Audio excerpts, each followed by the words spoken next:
filosófica importante, pero después, cuando se pasa al ámbito de la ciencia social, va a ser trabajo antropológico en una época en la que el estructuralismo es la perspectiva dominante, ¿no? Lévi-Strauss y todo esto. Esta dualidad de formación filosófica con trabajo de campo antropológico le permite desarrollar una perspectiva teórica que ha sido muy relevante, porque además en muchos sentidos es casi, me atrevería a decir, es como exitosa en todos los sentidos o en muchos sentidos. Es decir, por un lado es alguien que hace trabajo de campo pero desarrolla conceptos, ¿no? O sea, es decir, tiene esta posibilidad de generar conceptos muy ricos, pero los genera en la investigación de campo. Entonces eso es algo importante. Dos, se vuelve es un autor que vincula muchas tradiciones de la propia sociología, por no mencionar también a la filosofía. Pero en términos sociológicos, es muy probable que Pierre Bourdieu sea el mejor ejemplo, muy probable, obviamente esto no se trata, sería difícil establecer una fórmula de éxito en este sentido, pero es muy probable que sea el mejor ejemplo de un sujeto que logra hacer una lectura productiva y vincular a Durkheim, a Marx y a Weber, ¿no? Es decir, Bourdieu es como si uno hubiera puesto elementos centrales de las perspectivas de estos tres autores en la licuadora y hubiera salido la teoría de la práctica de Bourdieu. Es decir, los aspectos clasificatorios de Durkheim les son fundamentales. Los aspectos simbólicos específicos de Max Weber, los intereses como intereses simbólicos son importantes, pero también los aspectos marxistas, la idea misma de capital le es relevante, ¿no? O sea, es decir, Bourdieu tiene esas características. En su teoría de la práctica hay tres conceptos que son fundamentales. Yo les decía hace rato, hay otros más, pero tres que son fundamentales. Uno, que es el marco general de su teoría, porque es una teoría disposicional, es decir, es una teoría de disposiciones, ¿no?, que encuentra en el concepto de hábitus su expresión más precisa. ¿Qué quiere decir esto? Quiere decir que para Bourdieu, en el proceso de socialización, nosotros incorporamos determinadas disposiciones, es decir, formas, ¿no?, tendemos a actuar de determinada manera en determinadas circunstancias. Son predisposiciones a actuar de una determinada manera. Esas son las disposiciones, son cuestiones que se aprendieron en la socialización, que se incorporaron, que se hacen ya de manera automática, que se activan en las situaciones, ¿no? Son disposiciones. Esas disposiciones las desarrollamos nosotros en nuestra trayectoria social, pero en algunos casos generan o conforman un hábitus. Es decir, las disposiciones sería el concepto más general, el hábitus es un concepto más particular porque son disposiciones que tienen un cierto carácter, son disposiciones sistemáticas y coherentes que nos permiten decir, por ejemplo, que tenemos un hábitus de clase o un hábitus familiar, ¿no? O sea, es decir, las disposiciones serían cuestiones más generales, el hábitus son disposiciones sistemáticas, coherentes, que tienen estas características. Las disposiciones no pueden observarse directamente, sino que tienen que ser observadas mediante las prácticas. Por eso para Pierre Bourdieu el asunto de las prácticas es relevante. Su teoría se le denomina teoría de la práctica, a veces también estructuralismo genético, ¿no? La idea es esta. Por ejemplo, si nosotros, en el ámbito donde más se le conoce, las cuestiones de consumo cultural, comer determinadas cosas, no tener el gusto por comer determinadas cosas, escuchar cierta música, leer cierto tipo de literatura, leer cierto tipo de periódicos, son prácticas particulares, pero que están diciendo algo sobre nuestros hábitos, sobre nuestras disposiciones, que están diciendo algo sobre el lugar que ocupamos, ¿no?, en el espacio social, ¿no? En el espacio social, que es otro concepto, ¿no? Pero bueno, es decir, en el espacio social nosotros ocupamos una posición y ahí es donde se empieza a desarrollar esta cuestión del hábitus, ¿no? Después, el segundo concepto, ¿no? Que sería el concepto de capital. A Bourdieu le interesa mucho el tema de decir, es una visión agonística, es una visión de dominación, les digo, simbólica. Entonces le interesa mucho el asunto de cómo determinados elementos del mundo social se vuelven recursos que podemos emplear para poder definir las cosas de una cierta manera o para poder imponer una cierta visión de cosas, ¿no?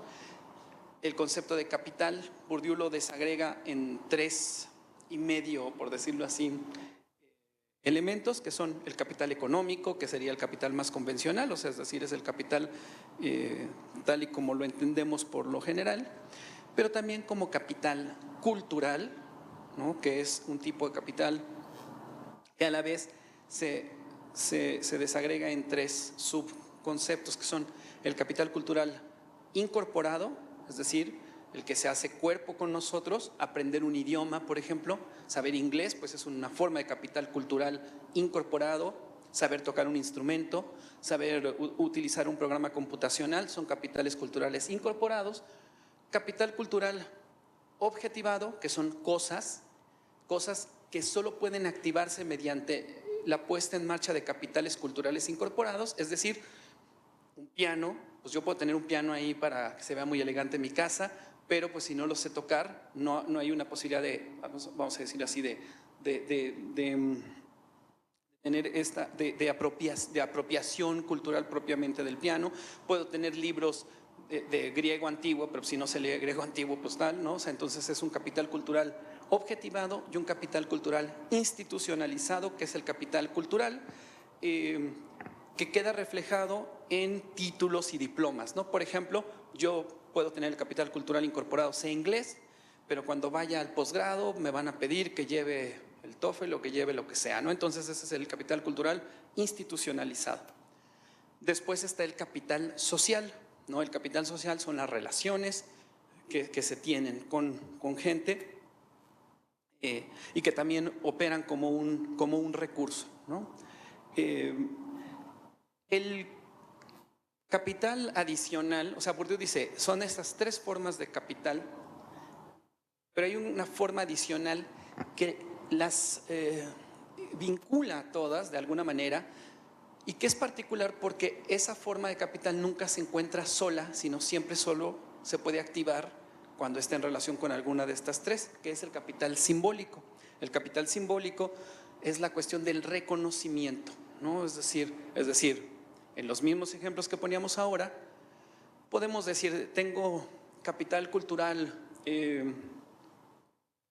incorporado, por ejemplo, hablar tal vez un cierto idioma tiene más reconocimiento o prestigio en un determinado contexto que en otro. Por ejemplo, no sé, si eres filósofo y sabes griego, puedes leer en griego, pues es una cosa que te da un reconocimiento. De la misma manera, si tienes ediciones de Porrúa de los diálogos de Platón, pues es una cosa, que si tienes los de Gredos, a que si tienes unas en bilingües o trilingües o lo que sea, pues eso es también esta cuestión de reconocimiento. Si tienes un título de Harvard, pues no es lo mismo que un título de otro lado. O sea, es decir, esa es la cuestión de reconocimiento. El reconocimiento depende justamente de ámbitos específicos donde eso tiene sentido, porque obviamente, pues bueno, hay ámbitos donde tú dices, en Harvard y no importa porque no tiene nada que ver con lo que ahí es relevante.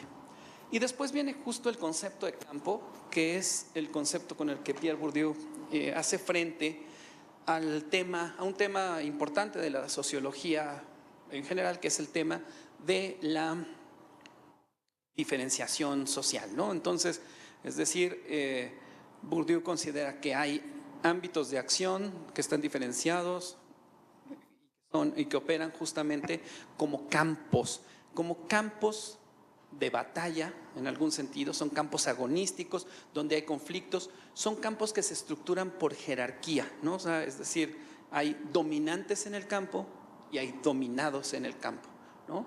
Y los campos, pues, vamos a decirlo así, son infinitos, en tanto que se produzca justamente un efecto de campo y un capital específico que se vuelve un recurso escaso por el cual combatir en ese campo. Por ejemplo, en el campo económico, evidentemente, sería el dinero, ¿no? Pero en el campo de la ciencia podría ser el prestigio, reconocimientos, SNI, lo que sea, o publicaciones. Es decir, hay un capital, puede ser un capital sociológico, un capital teórico. Incluso en esta cuestión de llevar los conceptos de Bourdieu más allá, hay autoras, por ejemplo, ahorita se está hablando del capital erótico, ¿no? Es decir, si también eso, la cuestión del atractivo y todo esto puede operar como un recurso para la cuestión del tema de conseguir pareja, cosas así, ¿no? O sea, el campo, les digo, es un ámbito agonístico donde se movilizan capitales, se lucha por monopolizar un determinado capital para poder definir las fronteras del campo. Esto es algo muy interesante porque en Bourdieu el tema es, el campo no, las fronteras no están fijas, no están determinadas al inicio, sino que se definen en la lucha y en la cuestión del que tiene el poder para decir, como decimos muchas veces nosotros, esto no es sociología. Bueno, pero si lo digo yo, pues no tiene mayor impacto, pero si lo dice el jefe de departamento o lo que sea, pues puede tener un impacto, ¿no? O sea, es decir, ¿dónde van los recursos de investigación? Si eso no es sociología, ahí no va el recurso, ahí puede tener un impacto, ¿no? Entonces, esto es algo muy, muy importante. Hay otros conceptos adicionales, yo se los mencionaba ahora, espacio social, uno muy bonito, histéresis, que es este efecto de Don Quijote, cuando de repente las disposiciones no cambian y nos mantenemos con las disposiciones previas, en fin, pero con estos tres conceptos, Bourdieu moviliza un mundo de posibilidades de investigación y ha incitado la imaginación sociológica de muchísimas personas, ¿no? Además de que justo por el hecho de ser un autor que tiene esta cuestión simbólica de recuperar Durkheim, Weber, Marx, entre otros, y de haber hecho investigación empírica, eso también hace que esta perspectiva pues tenga un enorme reconocimiento, no solo en Francia, sino también fuera de Francia, en Estados Unidos, en Alemania, en México, en muchísimos otros lugares. Ahora, antes de pasar al punto de Wakant, algo que creo que es relevante decir acá con Bourdieu es, Bourdieu, como muchos autores, cuando son de este tamaño, o sea, Bourdieu, imagínense, empezó haciendo estas investigaciones en Cabilia, en su propio pueblo, hay un libro muy bonito que se llama El baile de los solteros, ¿no? Donde estudia su propia comunidad, ¿no? Desde esta perspectiva. Es un texto que está compuesto de ensayos que que datan algunos desde los años, si no me equivoco, 70, tal vez por ahí antes, hasta ya los años 90, una cosa así. O sea, es decir, Bourdieu empieza con eso, empieza planteándose problemas de ¿por qué los solteros ya no se casan en mi pueblo? Hagan de cuenta, por ponerlo así. ¿Por qué los primogénitos ya no se casan en mi pueblo cuando antes se casaban, ¿no? ¿Cómo puede ser que de ahí termine escribiendo la ontología política de Martin Heidegger y no sé qué? ¿Me explico? O sea, es decir, hay una cuestión de que aquí el proyecto se fue gestando y la teoría, conforme fue siendo útil y conforme fue siendo aplicado a otras cosas, se fue haciendo general, hasta convertirse en una teoría que se usa prácticamente para todo, ¿no? O sea, y en todos los ámbitos. Esto es algo que vale la pena notar porque, obviamente, Bourdieu no empezó como tratando de hacer una cosa absolutamente coherente y que pudiera responder absolutamente a todas las preguntas que a veces le hacemos. Entonces también sobre la marcha él tuvo que responder a cosas. Algunas, uno puede decir, las respuestas fueron más felices que otras. Y también hay que decir que genera una serie de problemas pues importantes de la propia reflexión. poner un par de ejemplos y no hablar en abstracto. Por decir algo, cuando a Bourdieu Bourdieu siempre está la pregunta del asunto de, por ejemplo, de determinismo, ¿no? O sea, es decir, para ponerlo más claro, Bourdieu parecía, a simple vista, si me lo permiten decir así, aunque bueno, no sé ustedes cómo lo han leído, uno podría pensar que Pierre Bourdieu es un teórico de la reproducción. Digo, tiene un libro que se llama La reproducción, o sea que bueno, ya y la idea del hábitus, de esta cosa que el hábito se va, se mueve con uno, es difícil de cambiar, pareciera que está muy en una cuestión de un cierto determinismo, de una cierta estructura más bien un tanto rígida. Por mucho que él diga que hay práctica, a veces es difícil porque él dice el hábitus es inconsciente, opera de manera automática. Incluso cuando en la mañana, cuando se decía que Bourdieu se declaraba durkheimiano, en realidad Bourdieu se declaró pascaliano. Por eso tiene un libro que se llama las Meditaciones Pascalianas. Y pues Pascal, o sea, es decir, esta cuestión de automatismo, ¿no? Cuando lo plantea de esa forma, uno podría pensar, bueno, Bourdieu es más bien determinista, es muy difícil que las cosas cambien, Pero bueno, pero Bourdieu también tiene otra cara, tiene la cara de textos como Las reglas del arte, donde uno ve cambio, modificación, revoluciones simbólicas, sobre todo, por ejemplo, hay unas lecciones no publicadas todavía en castellano sobre Manet, sobre el pintor, que es el tema de la revolución simbólica en el arte. O sea, ¿cómo explicamos en una teoría supuestamente determinista el cambio, la innovación, la transformación, la revolución simbólica? Esa es una tensión. Yo en lo personal creo que uno la puede plantear en un curso, en un seminario, discutirla y sacar cada quien conclusiones, porque no creo que es una cosa que uno pueda resolver y decir, ¿no? O sea, yo a veces con mis alumnos de licenciatura en la UAM les digo, si tengo que responder a una pregunta, yo diría, Bourdieu es 60% determinista, 40%. Es decir, es una salida obviamente artificial, pero lo que quiero decir es, me parece que sí hay una tendencia hacia una cierta cuestión un poco más rígida, pero no es que sea absolutamente determinista, no es que no incorpore la posibilidad de la historia, del cambio, de la transformación. Simple y llanamente creo que mucho de su interés en muchas de sus investigaciones, la distinción, las investigaciones sobre la escuela, sobre los museos, está como en eso, pero hay otras que nos permiten ver cambio y transformación. Les menciono esto, les digo, porque hay tensiones en la obra en los teóricos, hay estas tensiones, y lo interesante es plantearlas, para cuando nosotros compremos el paquete, se use o no en la investigación empírica, pero al menos compremos el paquete y lo tratemos de emplear, pues estemos conscientes de las tensiones con las que vienen, ¿no? La otra cuestión tiene que ver también con que obviamente es importante lo que los autores dicen de sí mismos, pero tampoco hay que comprar exactamente, porque bueno, a Bourdieu todo mundo así, oiga, usted es determinista, no, yo no soy determinista, yo no sé qué, bueno, pues sí, pero es decir, si huele a pollo y sabe a pollo y tiene una pierna de pollo, pues es consomé de pollo. O sea, es decir, por mucho que uno diga, no, yo no soy determinista, pues eso no lo hace a uno no determinista. O sea, porque también esa a veces suele ser la respuesta, ¿no? Bueno, Bourdieu dijo que no, bueno, no, entonces no. Es lo mismo, ¿no? Como cuando con Foucault, que me encanta esto de, es que lo de Foucault no es teoría, no es… Bueno, entonces, ¿qué es? No, pues, quién sabe, pero teoría no es, bueno, ¿por qué? Porque lo dijo Foucault, bueno. Entonces, les digo, creo que aquí hay que cuestionar. Esto nos lleva a, les decía desde hace un rato, esto nos lleva a autores adicionales, ¿no? A todos estos que vienen después de Pierre Bourdieu y que han tratado de desarrollar ideas a partir de su teoría. No sé si, ahora vamos a ver un poco como por las cuestiones de tiempo, pero bueno, voy a iniciar con Loïc Wacquant. Loïc Wacquant es un investigador que también nació en Francia, pero ha hecho carrera en Estados Unidos, ¿no? Ha hecho carrera en Estados Unidos.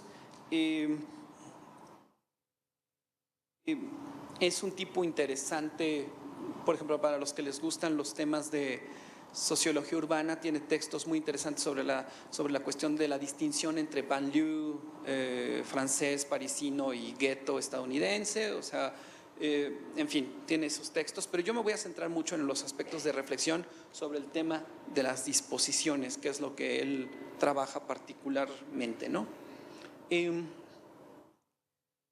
Wacant, justo porque colaboró incluso con Bourdieu y todo esto, entonces quedó marcado, quedó ungido de alguna manera.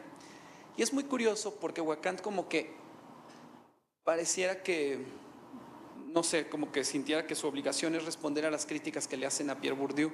Él, ahora que Bourdieu ya no puede pues, defenderse, bueno, más que con la Ouija o Charlie, pero es más complicado. No, ahora que Bourdieu ya no puede responder, pues Wacant como que entra y responde y dice, ¿no? ¿Qué es lo que hace Wacant? Yo acá lo que les voy a comentar es, Wacant responde, pero hace algo interesante, porque aunque él pareciera no, ¿cómo les diré? Pareciera como que quiere decirnos que eso que él dice lo dijo Bourdieu, que en algún sentido lo dijo, pero hay un plus en Wacant que ya lo hace merecedor de una unidad como en nuestro curso, porque si solo fuera la repetición de Bourdieu, pues mejor veíamos a Bourdieu y no veíamos a Wacant, ¿no? O sea, es decir, pero hay una serie de aspectos de lectura fina, de precisiones que hace Wacant, que aunque él dice, en Bourdieu está, sí es cierto, pero también es cierto que él hace un trabajo interpretativo que pone claridad en algunos aspectos que no eran del todo claros en Bourdieu, ¿no? Entonces, aquí en particular, yo quiero centrarme en unas cosas que vienen en algunos de los textos que les recomendamos, ¿no? O sea, Wacant, una de sus investigaciones fundamentales, uno de sus textos más interesantes, también polémico, pero interesante, no sé si lo conozcan, es uno que acá en castellano le pusieron Entre las cuerdas, que en francés y en inglés se llama Cuerpo y alma, ¿no? O sea, que es una investigación sobre el boxeo. Pero es una investigación particular, porque no es que él haya ido a ver boxeadores, sino que él se convirtió en boxeador. Entonces es un trabajo donde él pudo rastrear de alguna manera, su diario de campo era como, entre otras cosas, el rastreo de su propio desarrollo disposicional, de convertirse en un ñoño, sociólogo ñoño francés en Estados Unidos, a convertirse en un boxeador en Chicago, ¿no? Claro, también hay una cosa de una autogeografía ahí que es, pero bueno, eso sí seguro que se lo aprendió también a Bourdieu, pero bueno, es decir, como de cómo aprendió a boxear y cómo ya se llevaba en el gueto con sus colegas ahí afroamericanos de una manera increíble y ta. Si ustedes ven las fotos, no deja de ser muy interesante porque pues el tipo es un tipo, pues es blanco, es muy delgadito, entonces con todo y eso se puso en el ámbito del boxeo. Y esa investigación, entre otras, pero esa fundamentalmente, que les digo está en el texto, esta cuestión de desarrollar esta pedagogía implícita y colectiva, ¿no? Y este aprendizaje de la administración del capital corporal que desarrolla en el texto, le da posibilidades de hacer, les digo, matices relevantes en la teoría de la práctica y de las disposiciones de Pierre Bourdieu, ¿no? Particularmente lo lleva a identificar las siguientes cuestiones, ¿no? En primer lugar, lo lleva a identificar algunas reflexiones sobre el hábitus que han sido muy criticadas en Bourdieu y algunas de las cuales les mencionaba ahora.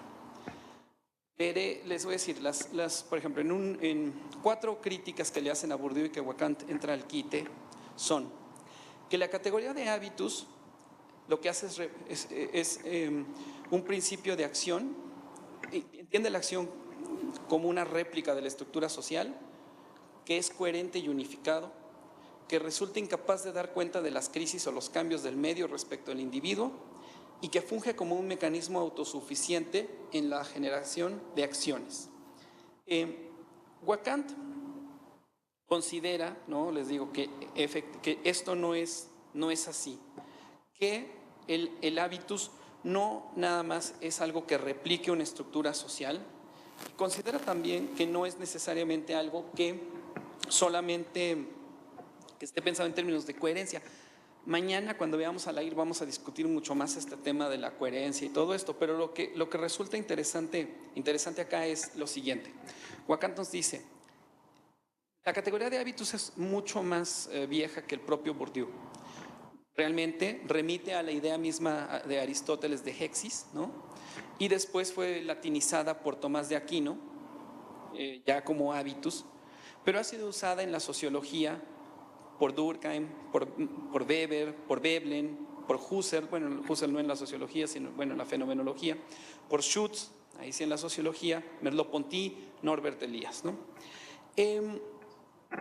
Es interesante que esto es muy cierto, o sea, uno encuentra tal cual el concepto de hábitos en Weber, aunque es curioso porque no es necesariamente el concepto, y por eso yo les hablaba hace un rato de los equivalentes funcionales, no es necesariamente el concepto equivalente en Weber, el de hábitus como tal, sino que habría otras posibilidades, ¿no? de pensar que en Weber se asemeja al hábitus burdiano o que en Durkheim se asemeja al hábitus burdiano, ¿no? Entonces, bueno.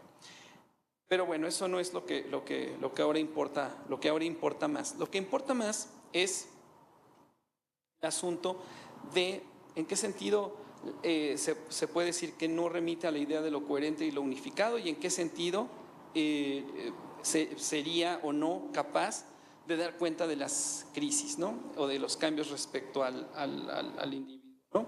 Entonces, ahí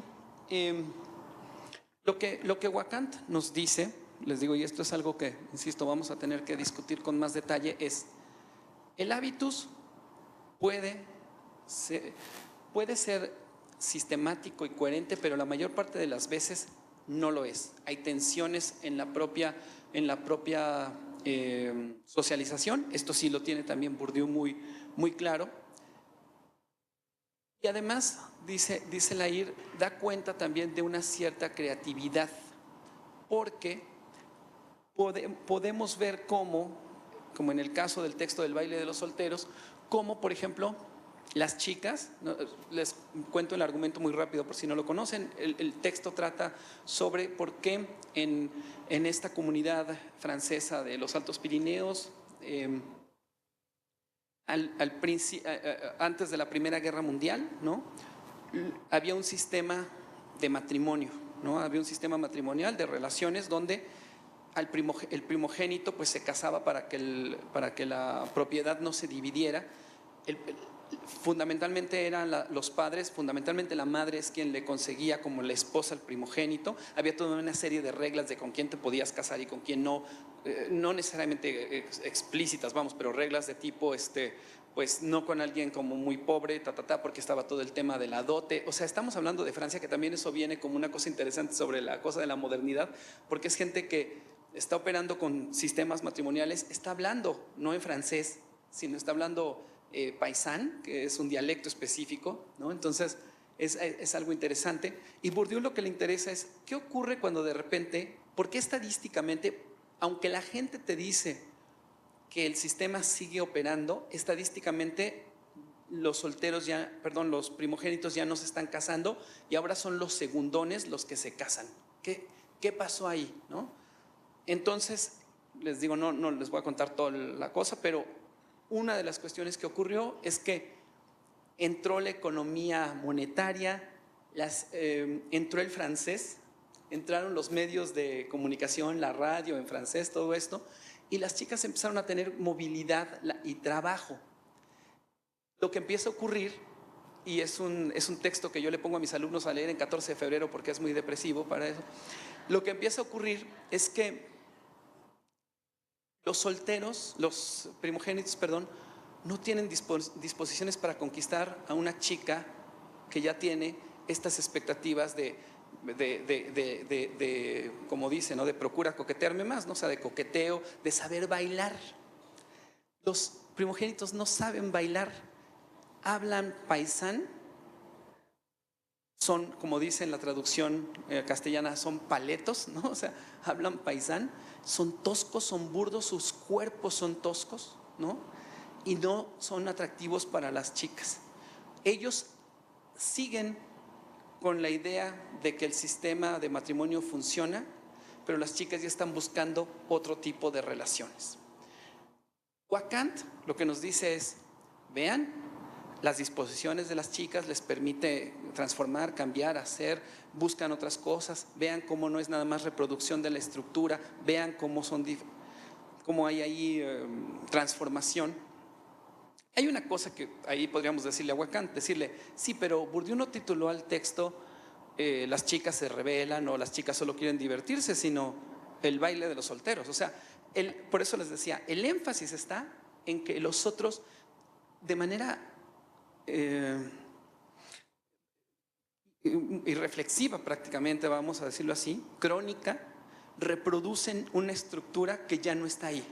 Son por eso esta cosa del efecto Don Quijote del que les hablaba de la histéresis, ¿no? O sea, es decir, ya no hay caballeros que rescaten doncellas, pero ellos siguen en eso. Pero bueno, el punto con Wakant es que nos dice, bueno, si no leemos eso en clave primogénito, sino en clave chicas, veremos que el hábitus tiene estas posibilidades de ser también de dar respuesta a crisis. Lo mismo ocurre, por ejemplo, en Argelia, cuando llegan los procesos de modernización y los capitales empiezan a transformarse, es decir, capitales simbólicos que antes eran relevantes se van devaluando y nuevos capitales como el capital económico se van haciendo más relevantes. Procesos de modernización muy brutales que hace que los sujetos tengan que ajustar sus disposiciones también a esto o fracasar, porque cuando no ajustamos las disposiciones, justo en esta cuestión, este ejemplo quijotesco, lo que hacemos es fracasar permanentemente porque nuestras apuestas ya no se corresponden con el mundo. Ya no hay la complicidad ontológica entre las condiciones objetivas y nuestro propio cuerpo, nuestras disposiciones subjetivas. Entonces, Wakant, les digo, empieza a meter estas reflexiones de cómo hay posibilidad de transformación en el hábitus, de cómo hay posibilidad de identificar ambivalencias, tensiones, que no siempre es sistemático, que no siempre es perfecto, coherente, que esta complicidad no siempre es total. Porque a veces en Bourdieu les repito, Bourdieu ya lo había planteado, pero a veces da un poco la impresión de que de repente todo funciona de una manera demasiado perfecta. En algunos de los textos, al menos esto ocurre. Y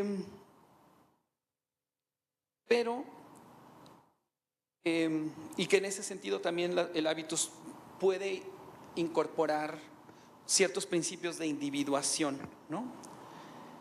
Y tal vez ahí el aporte más fundamental de Wakant a esto es que nos dice, vamos a desagregar el concepto de hábitus para ver todo lo que incorpora, porque cuando Bourdieu nos dice son disposiciones estructurantes y que funcionan como un director, como una orquesta, pero sin director de orquesta, etcétera, etcétera, no desagrega de la manera en la que Wakant lo va a hacer acá. En un texto que también está en la bibliografía del curso, que se llama Hominis in Extremis, ustedes podrán encontrar que Wakant nos dice, hay 3 dimensiones del hábitus, y creo que les digo, esto es lo que se vuelve relevante acá. Una que es la cognitiva, otra que es la conativa y otra que es la afectiva, ¿no? Entonces ahí les digo, ya hay algo ahí que aunque él diga, bueno, esto está en Bourdieu, pero en Bourdieu no es explícito. Entonces aquí ya hay un rendimiento específico de Wakant. La cognitiva remite justamente a esquemas de percepción y sistemas clasificatorios, ¿no? Es decir, Eso es Bourdieu 101, ¿no? Como se diría. O sea, es decir, la cognitiva es lo que hace el Estado con nosotros, ¿no? La definición de Bourdieu del Estado es que no solo tiene el monopolio de la violencia, sino de la violencia simbólica legítima, porque porque incorporamos clasificaciones propias del Estado nosotros, ¿no? O sea, aprendemos a ver el mundo conforme al Estado. En ese sentido es el durkheimianismo de Bourdieu, porque hay un conformismo lógico en relación a estas clasificaciones, ¿no? Pero también estas pueden ser como las que él aprendió con el box, ¿no? O en cualquier ámbito puede haber aspectos cognitivos específicos. La conativa remite a las habilidades mismas, ¿no? Es decir, en el caso, por ejemplo, del box, pues a saber lanzar un jab o un gancho al hígado, o sea, es decir, hay aspectos de habilidades. Y la afectiva remite a deseos, a energías vitales invertidas en el juego social. En gran parte esto es lo que Bourdieu también denomina ilusio, ¿no? En otro de sus conceptos. Es decir, para jugar un juego y verle sentido tenemos que creer en el juego, al menos en el tiempo en el que estamos involucrados en ese juego.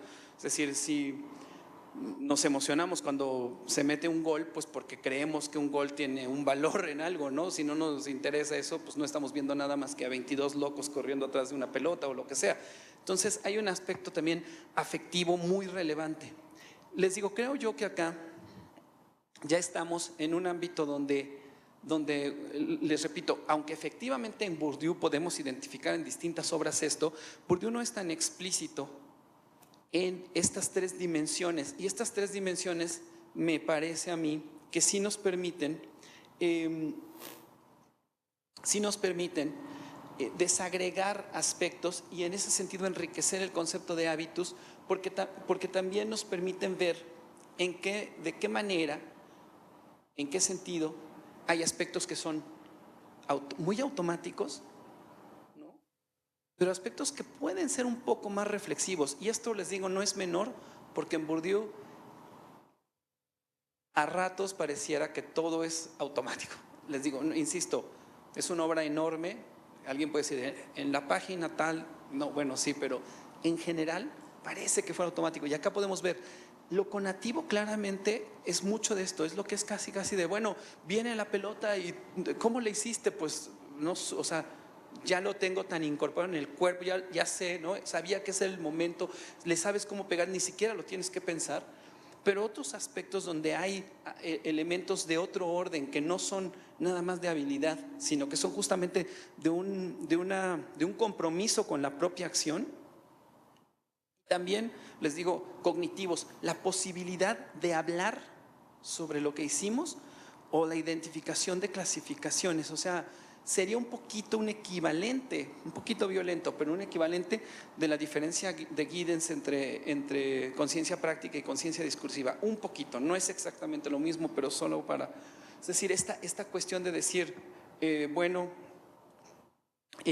clasificaciones internas a un determinado hábitus, por ejemplo, cuando estudiamos a los grafiteros, ¿no? La manera en la que identifican, donde uno que no sabe ve una pintura por ahí, el grafitero ve estilos distintos de graffiti, toda una serie de cuestiones que uno no está en condiciones de identificar, pero aún si las pudiéramos identificar, pues otra cosa es hacerlas, ¿no? Y eso también requiere como otro momento. Entonces les digo, este es un rendimiento interesante de la perspectiva de Wakanda. Otro rendimiento interesante remite justamente a lo que Wakanda nos dice de cómo el hábitus puede ser aplicado en investigaciones empíricas, dependiendo de, dice él, hay tres estrategias metodológicas. Está la investigación sincrónica e inductiva, ¿no? A partir de las prácticas equivalentes en un momento determinado. Está la diacrónica y deductiva, que es la idea de reconstruir las capas sucesivas de socialización que produjeron un hábitus concreto mediante el análisis de la trayectoria. Y está la experimental, ¿no? Que se reconstruye como forma de cómo se forma un hábitus al colocar el cuerpo del investigador como un objeto de estudio. Evidentemente, es decir, esta última remite a lo que hizo Wakanta en el aprendizaje de boxeo, ¿no? O sea, es decir, las otras son son ya sea la reconstrucción de la socialización de un agente, como poder decir, Martin Heidegger pensó como pensó porque estas fueron las disposiciones o el campo o lo que sea.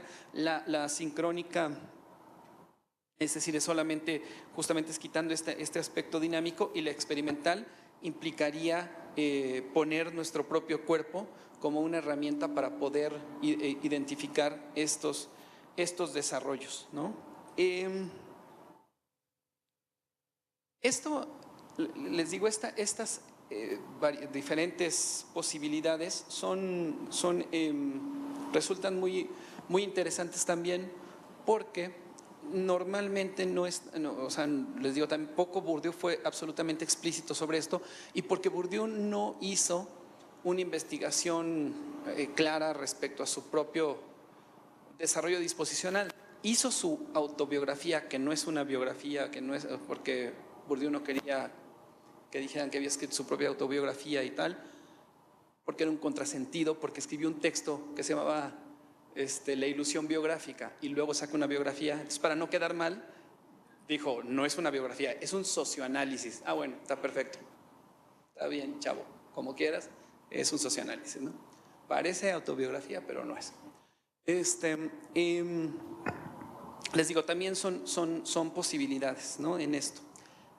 Para ir cerrando y dar pie a si quieren discutir alguno de estos aspectos, acá lo que les digo, lo que es interesante y lo que espero que mañana podamos vincular y discutir, les digo, es el asunto. Uno, es decir, ¿hasta dónde este tema de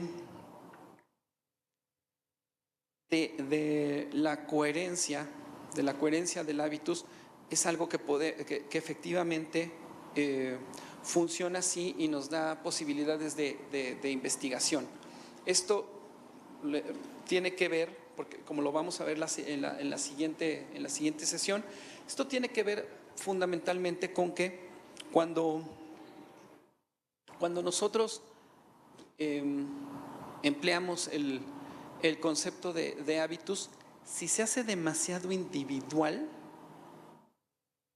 sigue habiendo hábitus. Me explico, o sea, mañana seré más claro con lo de Lair, pero el asunto es hasta dónde el concepto de hábitus permite la individualización. Es decir, si ya tu hábitus es individual, pues entonces tiene sentido seguir hablando de hábitus, o en qué sentido sería un hábitus de clase todavía, o en qué sentido, si ya no fuera coherente, pues sigue teniendo uso este concepto. Es decir, el concepto de disposición, aunque es problemático, al ser más general, puede ser tal vez más útil que el concepto de hábitus, que por mucho que se quiera, por mucho que le quieran meter este dinamismo, termina siendo un concepto que por definición pareciera restringir posibilidades, y que si lo abres pierde como su especificidad.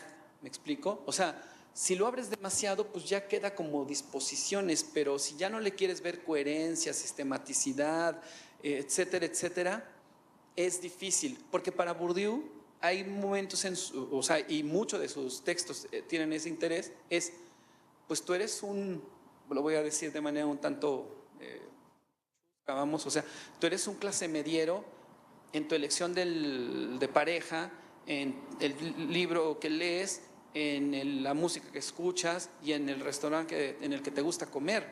Es decir, si ya no hay esa posibilidad sistemática, ¿hasta dónde hay hábitos? Y les digo, aquí Wakant como que en los textos dice, no, también las crisis y también el cambio y también la individualidad. Pero la cosa es, ¿está reaccionando a una serie de críticas para salvar como la teoría? Y lo hace de manera, decir así, feliz o no, ¿no? Entonces eso, les digo, para mantener un poco de emoción, aunque no vamos a resolverlo completamente, pero vamos mañana a ver cómo se problematizan estas cosas con otros autores. Eso por un lado. Por otro lado está el asunto de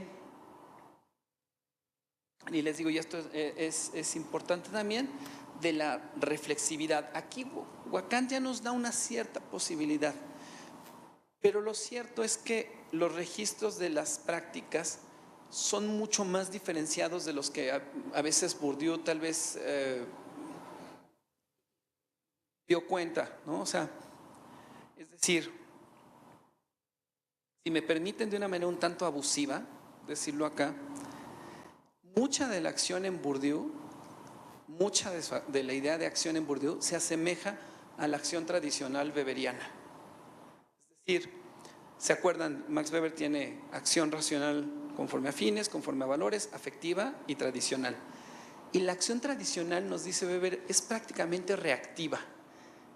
Ya no participa prácticamente del sentido porque ya es compulsiva, ¿no? O sea, es decir, ¿por qué haces esto? Pues siempre lo he hecho así, ¿no? En cambio, las otras, sobre todo las de racionalidad, justo al plantearse el tema de fines medios, incorporan otro tipo de variables y otro tipo de conciencia, vamos a decirlo. Repito, no es un tema menor porque, claro, cuando Bourdieu nos plantea, no sé, aspectos de una cierta, aspectos de reacción inmediata del cuerpo ante ciertas cosas, ascos, gustos, afectos en ese sentido, pues bueno, queda como claro. Yo también con mis alumnos allá en Coajimalpa les suelo ponerles el ejemplo para ver, les digo, ¿ustedes saben que en Colombia le ponen queso al chocolate con leche? Y entonces la gente pone caras así, les digo, ahí están tus disposiciones, ¿no? O sea, lo mismo cuando tú en Colombia le dices a alguien que comemos frijoles con crema y queso, te ponen la misma cara que ellos ponen, porque es lo impensable, ¿no? Es como queso adentro del chocolate, frijol. O sea, es decir, en esos, claro, no hubo una gran reflexión, es el cuerpo reaccionando, ¿no? Y ejemplos que pone Bourdieu ocurren muchas veces bajo la presión del tiempo. Pero ¿qué pasa cuando no hay esa presión del tiempo? ¿Y qué pasa cuando hay otro tipo de prácticas que son un tanto más reflexivas? Es decir, podemos decir que esa acción tradicional es tan generalizada. Les repito, aquí ya parece haber una desagregación que nos permite ir entrando a esto, pero todavía, en mi opinión, todavía no está del todo cuestionado el asunto de qué tanto el automatismo es efectivo en todos los casos. Es decir, cuando ustedes, Bourdieu como que en muchos textos se niega a decir que las cosas sean tan reflexivas, entre otras cosas por una razón fundamental. Porque si lo hiciera, su teoría se parecería mucho a un rational choice, ¿no? Entonces, como que dice, no, nadie no lo pensamos, no sé qué, y es reactivo, y es esto.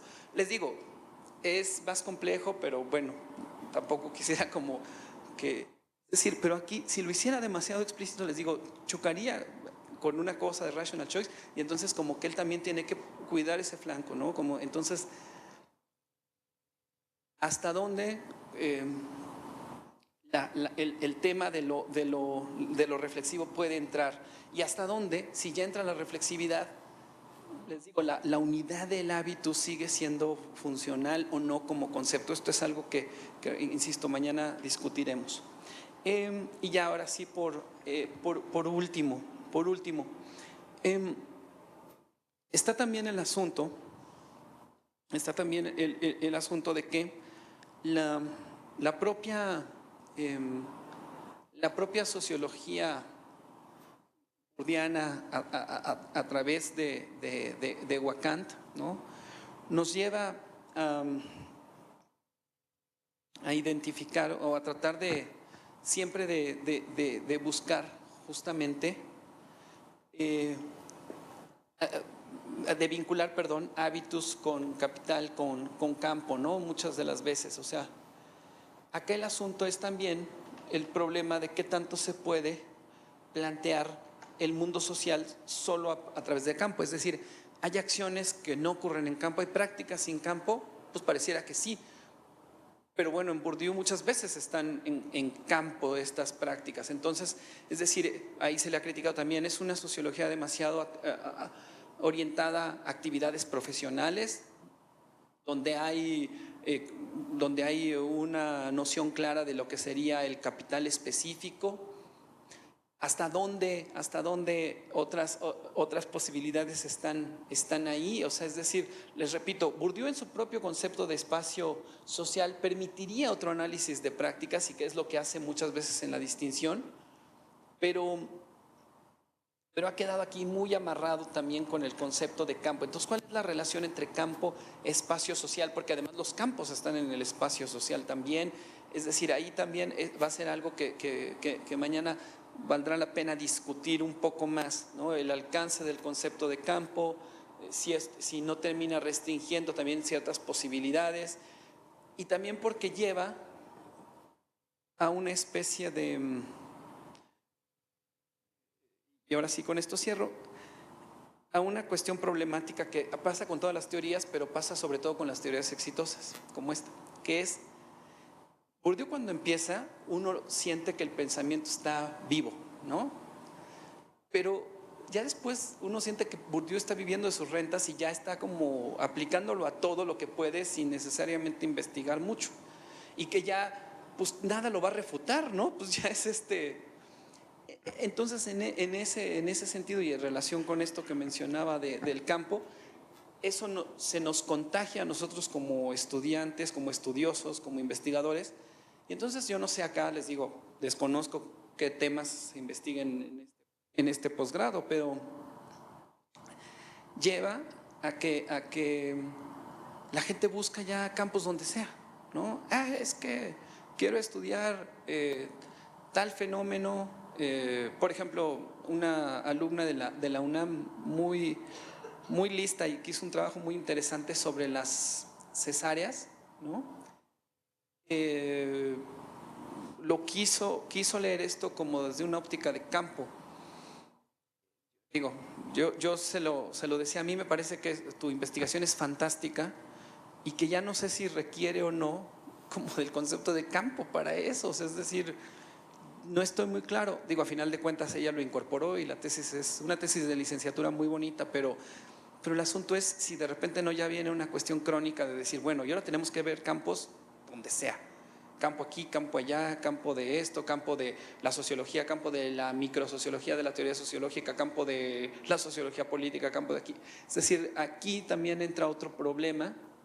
Y si efectivamente podríamos hablar de hábitos del campo de la sociología política, no sé qué, bueno, ya es como un tanto exagerado, creo yo, ¿no? Entonces, les digo, estas son las cuestiones con las que mañana podríamos, o sea, como hacer un hilo conductor a partir de lo que veamos con Loveman, con Lamont, incluso con el propio Lair, etcétera, etcétera. Con Emir Bayer veríamos el tema del tiempo, el tema de si el tipo de reflexión sobre hábitos es todo el análisis de la agencia posible que hay o si hay otras dimensiones temporales en la propia agencia. Les digo, eso lo haríamos mañana. Pero me gustaría ahora más bien ceder la palabra para comentarios, críticas, observaciones. Digo, creo que hace rato fue muy, muy provechoso y pues si me lo permiten podríamos más o menos tener como esa dinámica también pues para yo no volverlos locos de aburrimiento y yo no morir de agotamiento acá, como de repente dejar como un poquito los tiempos, ¿no? Entonces, no sé si hay algún comentario o crítica. Procesen y yo voy a tomar agua.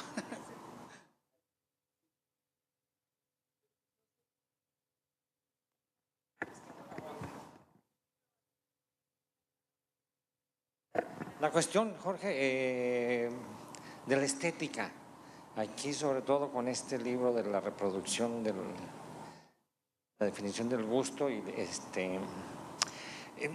¿cómo la verías tú la estética en el caso, por ejemplo, de la disposición? Como que yo la vinculo más directamente con disposición. En el libro, de pronto uno se va con la idea más de que está en el hábitus, pero digamos, a mí me parece que la cuestión de la estética iría más por el lado de la disposición, a ese más automatismo, de alguna manera, no sé, al horror, al asco, a lo que te causa como una sensación un poquito más, vamos, porque no la estética en el sentido del gusto por el arte. Yo no sé, no conozco exactamente su posición de Bourdieu respecto del arte como tal. Es decir, lo que tradicionalmente entendemos por estética, pues es ese gusto por la buena pintura o lo que es realmente el arte el arte, el buen arte, pues. Entonces, pero creo que ahí en este caso de la diferenciación, creo que es una posición estética la que sostiene ahí Bourdieu, y me parece que va más por el lado ese de eso, de la disposición, así como algo que es irracional, o sea, no se razona, no es racional.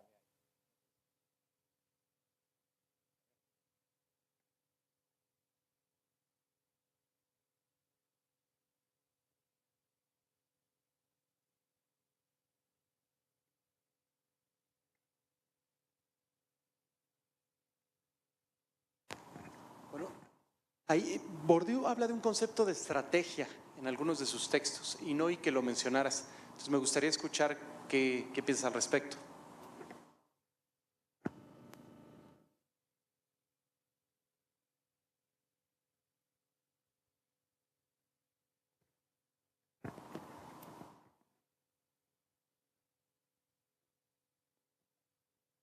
La genealogía que hace Wacant sobre el concepto de hábitus me sorprendió que no mencionara a Serge Moscovici. Y yo me pregunté, bueno, ¿qué estarían peleados o el contexto era diferente? Porque el concepto en sí de representaciones sociales es muy similar al de hábitus, ¿no? Aunque, bueno, el concepto de representación social hace hincapié en ese conocimiento del sentido común, en donde se forman creencias, gustos, estereotipos, imágenes, etcétera, opiniones. Y no vi que lo incorporara, y de allí mi pregunta, ¿qué pasó?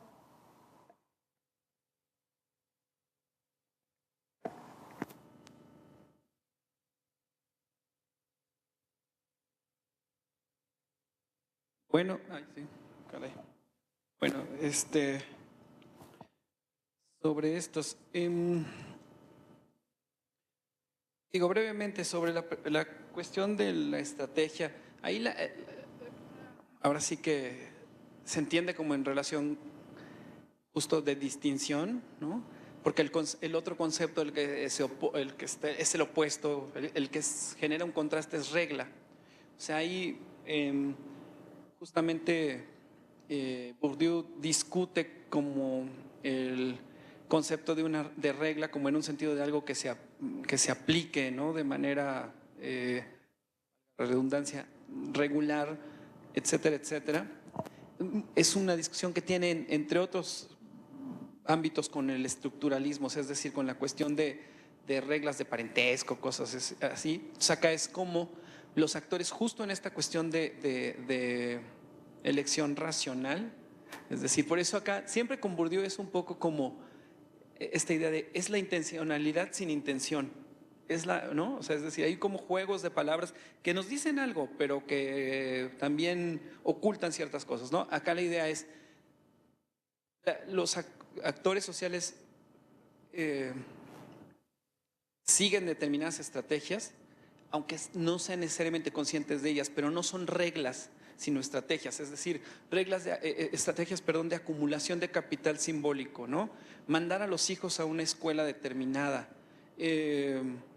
Por eso les repito, aquí está el tema de qué tan reflexivo o no, es decir, se hace de forma crónica sin pensarlo mucho, o realmente uno dice, no, bueno, las oportunidades del niño en el futuro dependerán de si fue o no fue a tal cosa. Eso es lo que discutiremos, pero tiene mucho que ver con eso. Y te digo, no lo incorporé porque hasta el propio Bourdieu, aunque no sea Luhmann, también ya generó ya hay sus diccionarios, ¿no? Entonces ya también es así, el diccionario de Bourdieu incorpora algunas otras, ilucio, colucio, pero bueno, les digo, como no era una unidad sobre solo Bourdieu, pues tampoco, pero más o menos por ahí, ¿no? Por ahí va la cuestión. Después, sobre el tema del arte. Bueno, lo que pasa es que aquí serían dos cosas, o sea, Bourdieu tiene dos formas de aproximación al arte. Una es lo que hace en el libro de la distinción y en otros que van en esa línea, como el amor al arte y tal, que es lo que le llamaríamos ahora el consumo cultural, ¿no? Es decir,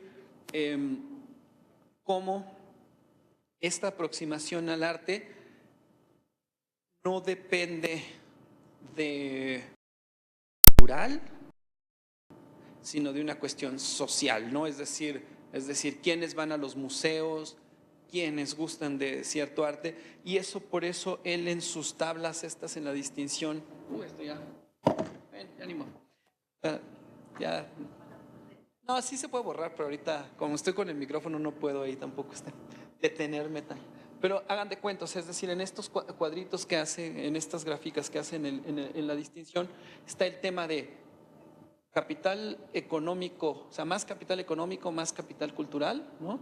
Y entonces está el asunto de quiénes, por ejemplo, el espacio de lo posible, de los posibles, y la cuestión de los estilos de vida. Es decir, quienes tienen dinero, pero también tienen harto capital cultural, gustan de determinado arte, consumen determinadas cosas, escuchan determinada música.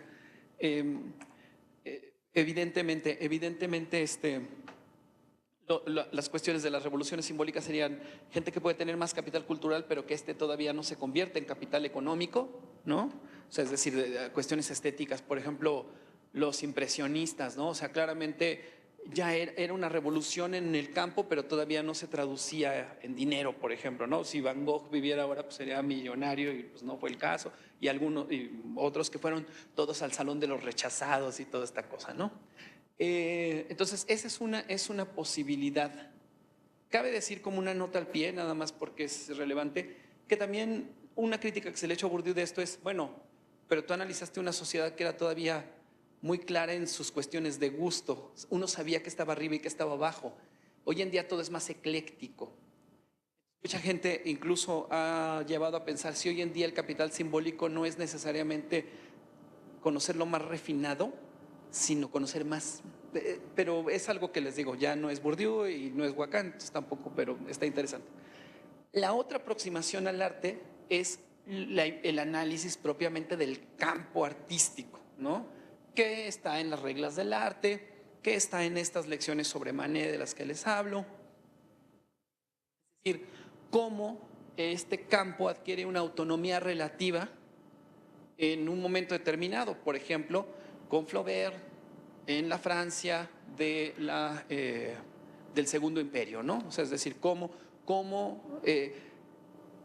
el campo que está primero subordinado a las decisiones o a los gustos, vamos a decirlo así, de los poderosos, pero que no son artistas, cómo adquiere una determinada autonomía justamente cuando empieza a separarse y a establecer sus propios criterios estéticos internos, ¿no? Entonces, en ese sentido son esas dos aproximaciones al tema del arte. Efectivamente, o sea, dependiendo, si ves en el primero que mencioné, está mucho de esta cuestión de claramente el asunto naturalizado, ¿no? O sea, es decir, uno ya no ve que ve porque siempre ha visto, porque así se educó. Es decir, cuando uno va al museo, casi siempre es el que no conoces el que se da cuenta de lo artificial de eso, porque de repente ves una pintura que dices, ¿esto qué es? Y alguien está discutiendo ahí teorías estéticas y viendo mil cosas y tú no estás viendo nada porque no entiendes nada, porque en el arte contemporáneo es tal o lo que sea, ¿no? Hay toda una cuestión a ese respecto. Hay todo el tema efectivamente,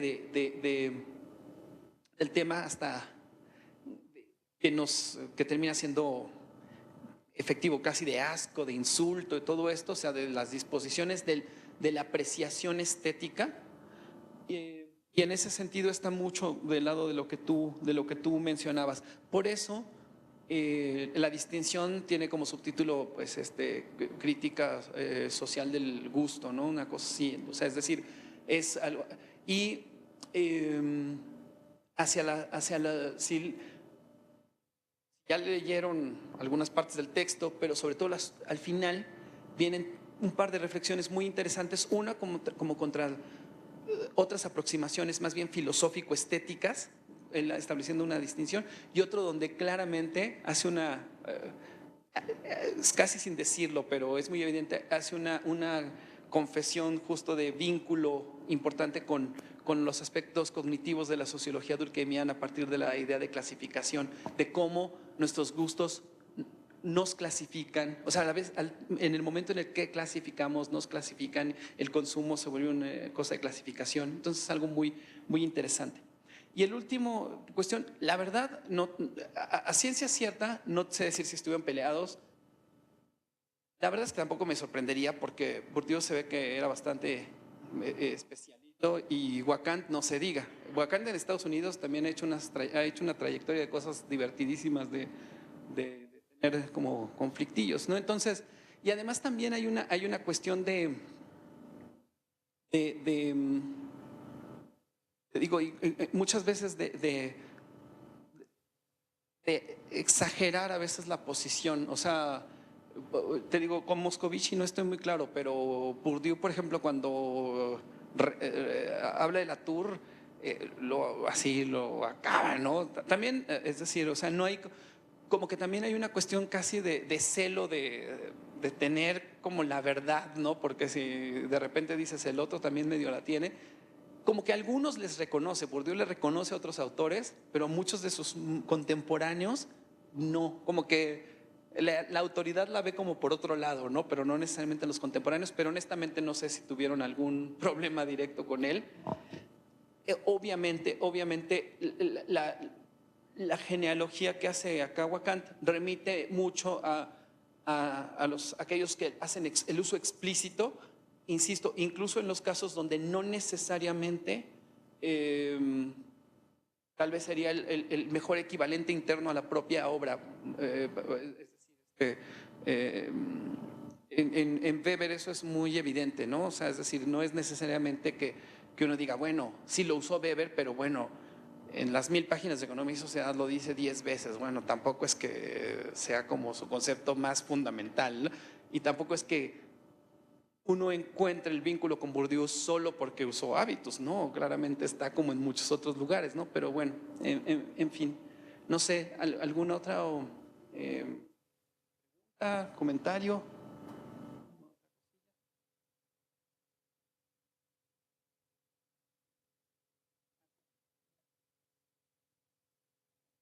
Nada más, ahora me acordaba de una clasificación de John Elster para entender el tipo de explicación en la ciencia social. Se plantea que hay un tipo de explicación causal, un tipo de explicación funcionalista y un tipo de explicación intencional. Y entonces rational choice entra como parte, como algo que está en medio de la causal y la intencional. Pero la pregunta iba en el sentido de que bajo esta clasificación, ¿qué tipo de explicación ofrece Bourdieu? ¿Es funcionalista por la reproducción? ¿Es intencional por el hábitus o es causal por los procesos que analiza?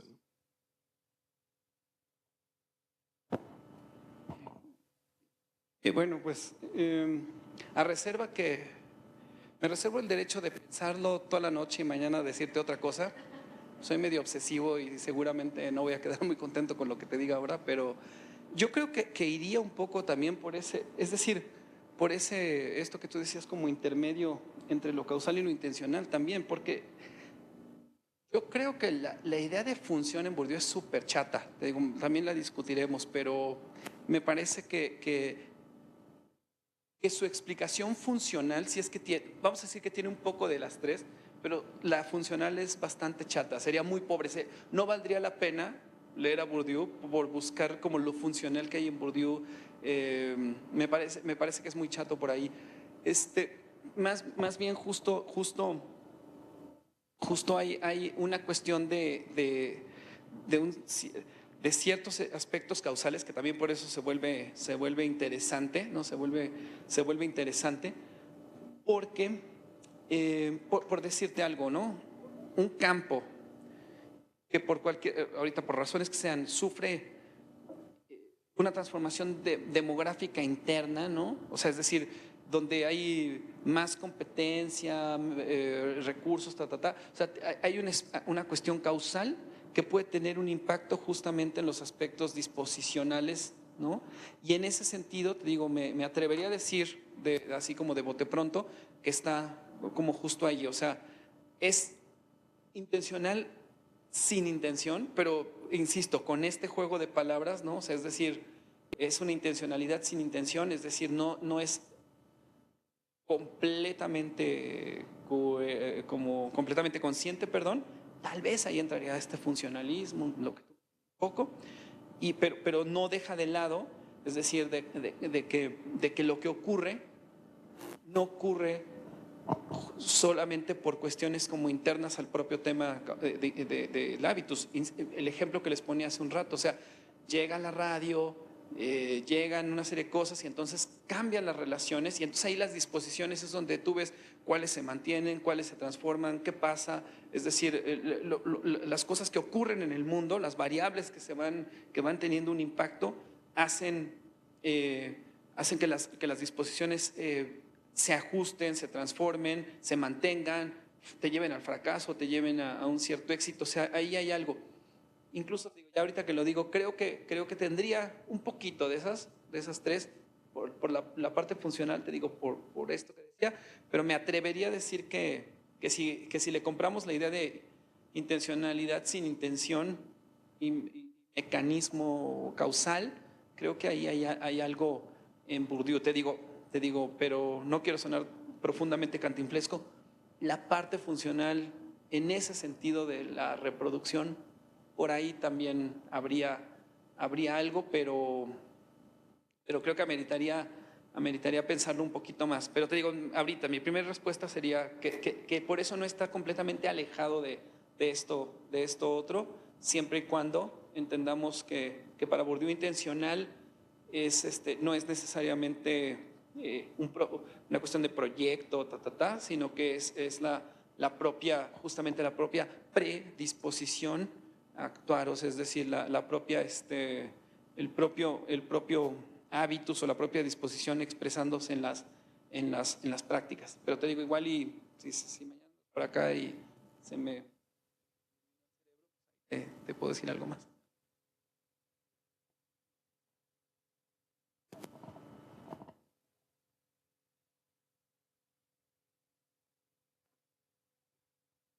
Bueno, nada más para no soslayar la idea que tal vez permite no quedarnos atrapados entre la estructura y la acción, es la dinámica de la que hace precisamente que las fuerzas de las luchas de los campos presenten esta posibilidad de movilización de las disposiciones, ¿no? Por ejemplo, en Génesis y estructura del campo literario, dibuja muy bien el papel que tiene la vanguardia en la movilización de las posiciones y la ilusión que tiene, pues, de jugar el juego, ¿no? Únicamente eso.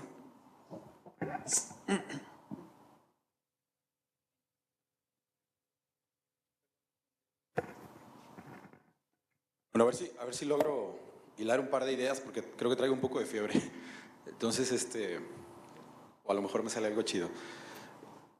Dos cosas. La primera es con respecto a la lectura o al tema que estamos tratando, que es esta vinculación entre Bourdieu y Lacan o Wacan. Y la segunda es un poco más, una propuesta un poco más general, como para tratar de colocarla sobre la mesa y discutirla en estos 3 días que tendremos juntos, ¿no? Entonces, la primera es, y caricaturizando un poco en una cáscara de nuez, si no entiendo mal, las disposiciones podrían ser entendidas como una especie de propensión a actuar en función del lugar que ocupa el actor, el sujeto, en el espacio social. Y esto configura hábitos y, bueno, deriva en una serie de prácticas que en última instancia estructuran un campo. Y eso supone, en Bourdieu, supone un cierto tipo de actor, que no es, digamos, el más actuante, pues, sino que está más bien fijo o a expensas de lo que pasa en el contexto en el que se mueve, ¿no? O que que está en función de la posición que ocupa en el espacio social, pues es como se mueve. Y entonces lo que intenta Wacant es, digámoslo así, rescatar un poco el carácter o la naturaleza inventiva del actor. Y para ello, pues se mete a estudiar box o se mete a aprender box y luego publica un libro y luego remite a cómo ese libro afectó el trabajo de otros dos tipos, Sánchez y Spencer, que hablan de actividades marciales o de artes marciales y deportes combativos. Y entonces dice, miren, ya ven, Bourdieu sí decía que el actor tenía inventiva porque yo mismo fui a aprender una serie de disposiciones que no estaban en mi propio bagaje, y entonces demuestro a partir de ahí que el actor tiene pues inventiva y que Bourdieu tenía toda la razón. Pero a mí me parece que hay una especie de petición de principio, pues de no reconocer que el propio Wacant ocupaba o actúa en función de la posición que estaba ocupando en el espacio social. No adoptó un posicionamiento con respecto a esto con respecto a la práctica que llevaba a cabo, sino que actuó en función del espacio social, con lo cual básicamente replica aquello que estaba tratando de contradecir, pues, o profundiza más la crítica que buscaba solventar acerca de Bourdieu, me parece. Creo que hay una especie de petición de principio, casi una tautología, o una invitación a un acto de fe. Miren, vean, yo soy el vivo ejemplo de que Bourdieu tenía razón, o Spencer y Sánchez también, pues. Y a lo mejor lo discutimos mañana, por eso me gustó mucho que colocaras en el mismo lugar la lectura de Lair, que es como una especie de relato que nos ofrece una versión distinta, mucho más cercana a lo que a mí me resulta adecuado para pensarla a la sociedad, pero seguro de la que hablaremos mañana. Solo quería poner ese primer comentario. Y el segundo, que es una especie de, digámoslo así, de invitación o de puesta sobre la mesa de un tema específico, que es, retomando algo que tú mencionabas hace un rato, que es la contingencia. Pareciera que buena parte de las teorías sociales tradicionales o más contemporáneas, y es un problema al que yo me he enfrentado, si quieres te lo platico ya después en corto, tienden a buscar reducir la contingencia, es decir, son teorías que apuestan por la estabilidad y el orden, pues, no tanto que busquen explicar las crisis o el cambio social. A lo mejor el cambio social sí, pero no tanto las crisis. Y a mí me gustaría como colocar aquí el desafío de decir, vamos llevando el argumento hasta el extremo. ¿Qué pasa si desplazamos el núcleo analítico en lugar de colocar, me refiero a la contingencia, qué pasa si desplazamos el núcleo analítico y en lugar de dejarla como un fin o un horizonte al que hay que llegar y reducirla, hay que pensar como en la contingencia, como una especie de apertura, de abismo, de indecibilidad? Habría que colocarla mucho más en el centro del análisis y pensar, me atrevo a aseverarlo, que es hoy un elemento constitutivo de la realidad, no algo que busque, no algo que se busque reducir y que esté allá, algo a lo que tengamos que llegar, sino que más bien está mucho más de este lado y habría que empezar a pensar desde los límites a los que llegan este tipo de teorías e ir mucho más allá, arriesgarse un poco e ir mucho más allá, no sé cómo ni por dónde, tengo algunas intuiciones, y empezar a pensar, a colocar en el centro del análisis la contingencia como elemento productor de la realidad social, no como una cosa que está situada al margen, sino como un elemento central que está mucho más acá. Y para ello creo que valdría la pena empezar a pensar o a leer la realidad social desde otras muchas perspectivas, ¿no? Porque creo que estas, junto con algunas otras de los enfoques centrados en el actor, empiezan a dar de sí cuando hacemos ese desplazamiento, ¿no? Cuando nos atrevemos a colocar la discusión en otros términos. Perdón, te traigo un poco de fiebre, entonces no sé si dije algo.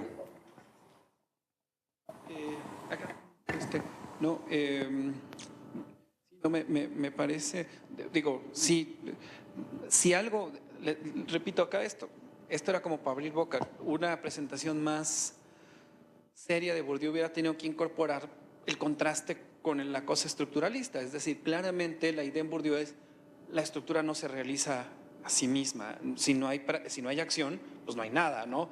Es todo un tema porque el propio estatus como ontológico de la propia estructura en el estructuralismo siempre fue algo que se discutía, porque, bueno, también Lévi-Strauss pues, era un kantiano que no estaba claro si eso era un modelo o era una cosa que estaba en la realidad, en fin, pero claramente sin dinámica, sin práctica, sin acción, no hay nada, y en Bourdieu eso está muy claro, y bueno, claramente, incluso por eso también lo de regla, estrategia. Cuando Bourdieu escribe lo que él denomina su último texto de estructuralismo feliz, de la casa como mundo inverso, ahorita la verdad es que ahorita ya luego los títulos se me va ahí la onda, pero esta cuestión de, bueno, para que la estructura se realice, a final de cuentas suena trivial, pero tienes que entrar a la casa y salir de la casa y ubicar tu cuerpo en la casa, ¿no? Si tú solo ves la casa pues, como la estructura de las diferencias de género, hombre, mujer, seco, húmedo, tal, sin la acción, que te quedas como con solo una parte de la visión, ¿no? Entonces, aquí Bourdieu, les digo, ahorita yo en el curso voy a tratar de decir, bueno, y se ha hecho esto y tal, pero Bourdieu es tan fantástico porque o sea, apuntó de frente a la cosa de objetivismo, subjetivismo, y también, es decir, incorporó esta cosa de lo que se habla multimétodos, etnografía, llevó ámbitos como la antropología, llevó estadística, y ámbitos como la sociología trajo etnografía. No quiere decir que nadie lo hubiera hecho antes, pero lo hizo de una manera muy productiva, incorporó estos elementos. Entonces, no cabe duda que eso es algo relevante. Y respecto a este último comentario, sobre lo de Wacant, es decir, creo yo que a lo mejor después tendríamos que discutir un poco más, pero es decir, creo yo que sí, en efecto, hay ciertos aspectos ahí como dices, hay cierta petición de principio en el texto. Creo que también, no sé, no recuerdo ahora si el propio Wacant es como profundamente reflexivo respecto a su propia posición en el campo y todo esto a la hora que él hace esta investigación. Y ahí, más bien, ahorita lo que decías, ¿no? También me sonaba aquí algo que es interesante, y es lo siguiente.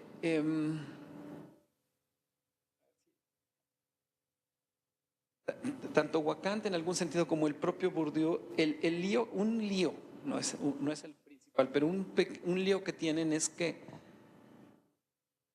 por ejemplo, si Bourdieu es una especie de excepción a su propia teoría de alguna manera, es decir, por eso también creo que le importaba tanto la narrativa de su propia vida y como hacer reflexivo, porque era, ¿cómo es posible que yo que vengo de la periferia de repente me vuelvo tan dominante? O sea, es decir, entonces hay una serie de componentes que creo que ahí sí se podrían como tematizar más, tanto en Bourdieu como en el texto del boxeo de Wacant, que incluso, digo, tú ahorita por lo que me decías, creo que a lo mejor lo conoces, o sea, lo has leído y todo eso, Alair. Incluso hay ahí en algunas notas al pie, ya no recuerdo si del hombre plural o de cuál, Lair pues también ajusta cuentas con Wacant, porque dice, no, bueno, aquí este hombre, perdón, y duro, muy duro, muy duro. La cosa interesante es que Wacant ni lo pela, porque pues Wacant es el discípulo de Bourdieu y Lair como que no, y está en Estados Unidos y como que no, pero sería muy interesante como una discusión, porque además entre los dos, casi mañana lo vamos a ver, de las mismas investigaciones sacan conclusiones un tanto distintas respecto a la cosa del hábitos. Y nada más, y esto último, bueno, digo, para mí el concepto de contingencia es fundamental. No estoy seguro que yo lo esté empleando en el sentido en el que a ti te interesa, pero yo sí creo que además es un concepto que nos permite justo vincularnos hasta con otras disciplinas, en fin, con las ciencias naturales, nos permite hacer como muchas cosas. Si te interesa, por ahí luego te puedo pasar algunas referencias, pero Pero, por ejemplo, para análisis justo como de crisis, hay una, la que fue la presidenta, si no me equivoco, hasta el año pasado de la Asociación Estadounidense, de la American Sociological Association, que se llama Robin Wagner Pacifici. Ella tiene unos textos, o al menos un texto sobre contingencia como de una manera más empírica. Si te interesa más conceptual, pues también yo luego te paso algunas cosas, pero como mucho más empírica. Y mañana cuando veamos Wakantiano, Boltanski, Thévenot y estos, sin lugar a dudas incorporan más, ¿no? Bourdieu, por ejemplo, habla mucho más de arbitrariedad, no necesariamente lo incorpora tanto. Entonces mañana tal vez tengamos oportunidad de hablar más y ya, si todos llegamos al sábado, pues el sábado ahí con Luhmann, pues la contingencia va a estar mucho más presente. Te digo, pero sí, sin lugar a dudas creo que es un concepto y es un tema muy, muy relevante que nos permite establecer vínculos interdisciplinarios y que además con una definición formal permite hacer muchas cosas, ¿no? O sea, esta idea de es lo que no es necesario, pero tampoco es imposible. O sea, es el universo de los posibles, cómo se va estructurando esta suerte de contingencia, pero nunca deja de estar presente. Eso es algo que, te digo, en Luhmann, a mí por eso me gusta, e incluso en el propio Latour de alguna manera, pero en Luhmann está ahí. O sea, la contingencia no se anula como en Parsons, sino que en un momento la enfrentas y en el siguiente tienes que volver a enfrentarla, y creo que eso lo hace dinámico y muy interesante. Pues no sé, pues faltan 2 minutos para las 8. Si quieren le podemos dejar acá. Les agradezco mucho su atención. La verdad es que las preguntas están buenísimas.